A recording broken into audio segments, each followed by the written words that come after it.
God creates the heavens and the earth in 6 days. He makes Adam and Eve, who spend their days with God until they give in to temptation by eating from a forbidden tree. Sin enters the world, and things get so bad that God floods the earth and starts over with Noah and his family. Years later, God calls Abraham to follow him with the promise to make Abraham the father of a great nation. Abraham obeys, and God gives him a son, Isaac. Isaac's son Jacob has 12 sons. Joseph, Jacob's favorite, becomes second in command of Egypt. God uses him to save his entire family and Egypt from starvation. Hundreds of years later, the Israelites are slaves in Egypt. Moses is called to lead the Israelites out of slavery. Joshua takes over after Moses and leads the people into the promised land.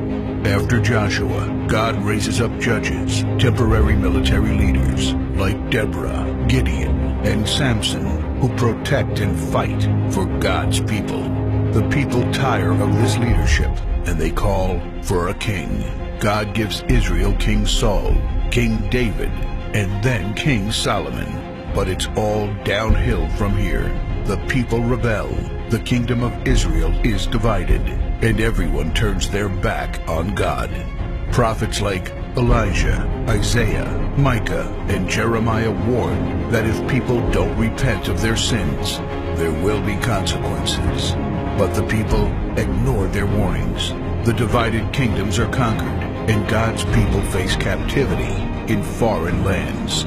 People like Daniel show great courage and stand up for God when no one else does. Some of the exiled people return to the promised land, but for 400 years, God is silent.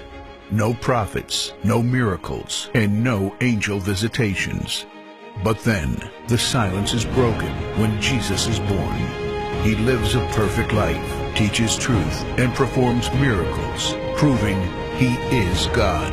He shows us the full extent of God's love by taking our place and dying on the cross for our sin. He is placed in a grave, but 3 days later, Jesus rises again, conquering sin and death. His followers travel the world, sharing the good news of His love and starting churches. We now are part of this story, and we have the chance to change the world and share His love, because one day He will crack open the sky and He will return. It's the greatest story ever told.